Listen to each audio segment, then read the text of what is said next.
and welcome to Real Talk. Hey everyone, thank you for joining us for episode 4. I know, it's already 4. I know, we're just going onwards and upwards, so I'm very happy that you guys are back to join us. Today's theatrical pick of the week is an early review. We've got a movie coming out on June 3rd called Crimes of the Future. It is a very weird and surreal take on body horror, is probably the best way to put it. This is the latest from director David Cronenberg, who is known for body horror, especially with his work in the 80s, like The Fly is probably his best known. But in this is hot off the presses from the Cannes Film Festival, and it stars Viggo Mortensen, Léa Seydoux, and Kristen Stewart. This movie is guaranteed to get your attention, for better or worse. It deals with couples and organ transplants, organ branding, and a lot of gushy and disgusting in between. The film opens June 3rd. Again, it caused a lot of drama at the recent Cannes Film Festival. That will guide us into the heart of darkness.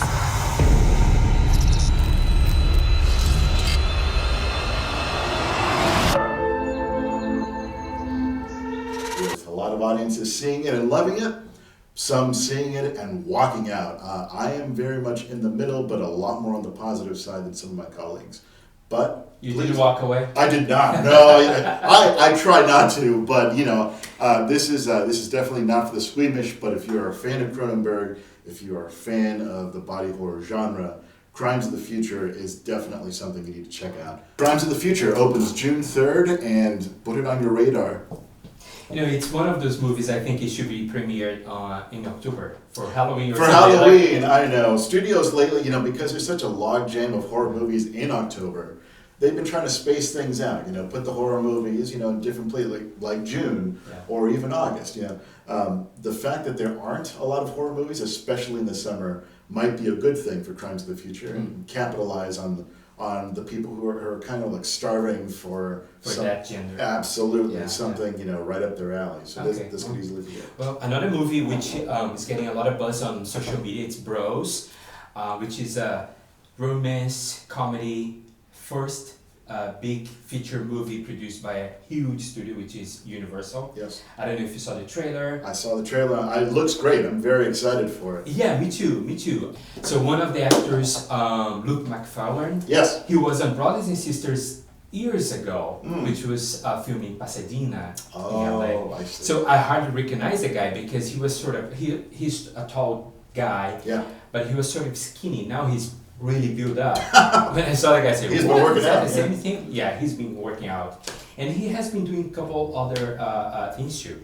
So Bros will premieres in the fall. Yes, yeah. And people are going crazy about the trailer, which we're going to play some clips right now. You guys are about to hook up, and all of a sudden the camera conveniently pulls away. Oh. Hey, I'm gonna go. It was nice meeting you. Yeah, you too. It was lovely.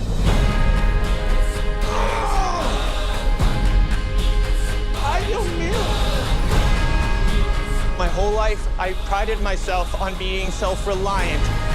What is going on with you? This motherfucker has gone into my head.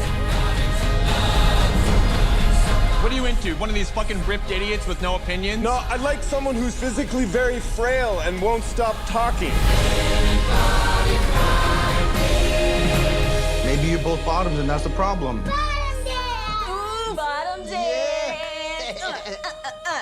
Oh my God. Another reason to be excited is this movie was supposed to come out in the summer. It's supposed to come out in August.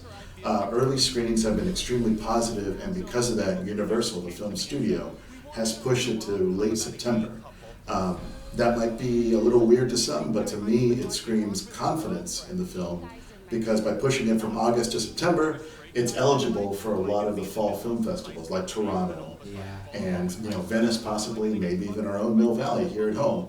But that could mean possible Oscar nominations. It could mean more buzz.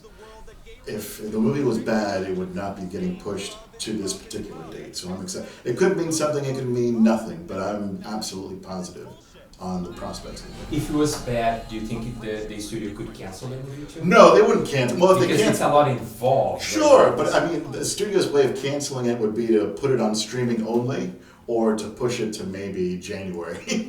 Push it to so late September is a good date. If they push it to a date where there's no competition and it's just a dog day date, then yeah, that probably wouldn't be good. Something like a January, even February, but.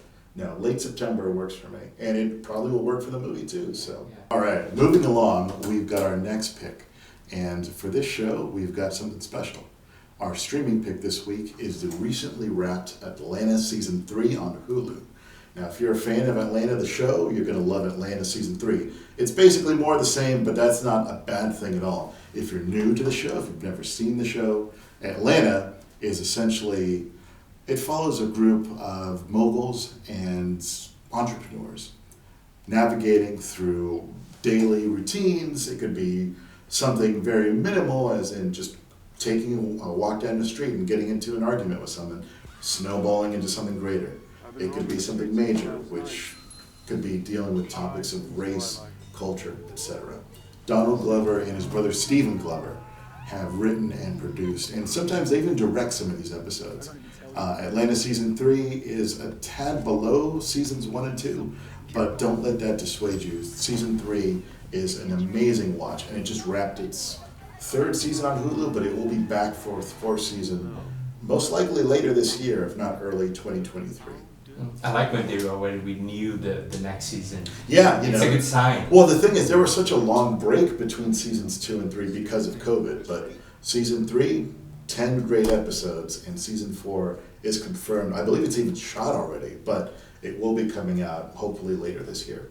Well, speaking of coming out, yeah, nice transition here. Yeah. So a TV show from Netflix, Heartstopper, which just got renewed for Seasons 2 and 3. Wow, okay. It's like a coming of age rom-com, teenagers dealing with their sexuality, coming out. The actors, they post something on their photo on their Instagram pages just saying they're so happy because they just got released. Netflix just got approved for the Seasons 2 and Seasons 3. Yep. And that got the internet going crazy. Heartstoppers was based on a web comic graphic novel. I say comic, but it's a web. Right. And it was created by Alice Osman. It's a huge successful in England and also in the United States. I'm very happy that they renew for Seasons 2 and 3. Sounds awesome. All right. Speaking of comics, we have something equally awesome for you. For this show, we've got our DVD, Blu-ray, and 4K pick of the week.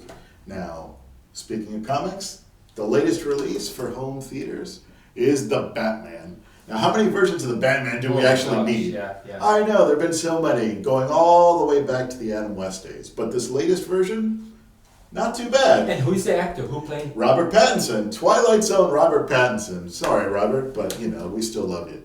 The Batman. Does that mean he was not good as a Batman? I'm sure, no, that means he was not good in Twilight, but he was amazing in The Batman. Yeah. It also means that Twilight will haunt him for the rest of his days, but we still love you.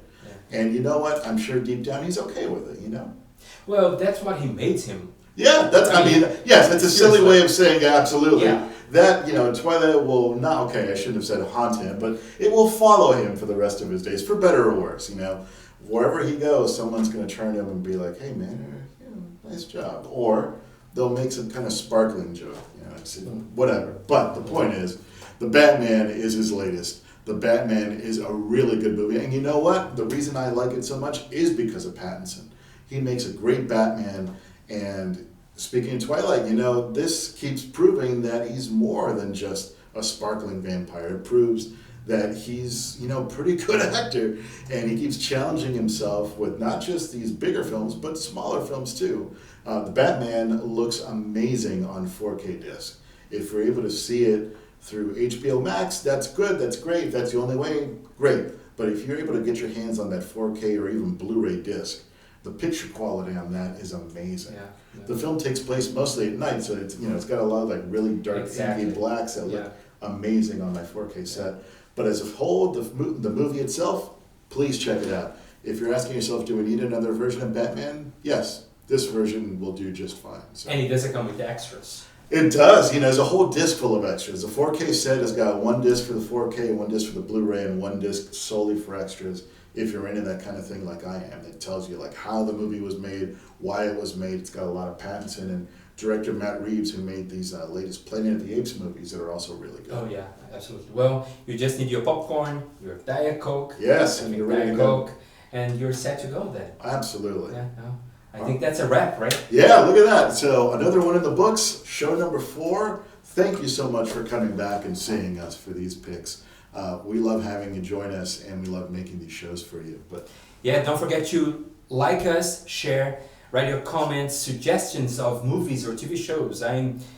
Look, I watch a movie almost every single night, Oh, so me too. I'm always open to suggestions. yeah, please let us know. Send us your picks. You know, if you like what we're doing, if you have suggestions for what we could be watching, you know, we'd love to hear what you're thinking. I am Marco Cerritos. Gleidson Martins here. Goodbye. Thank you so much. I'll see you next time. All right, See you bye-bye. next time.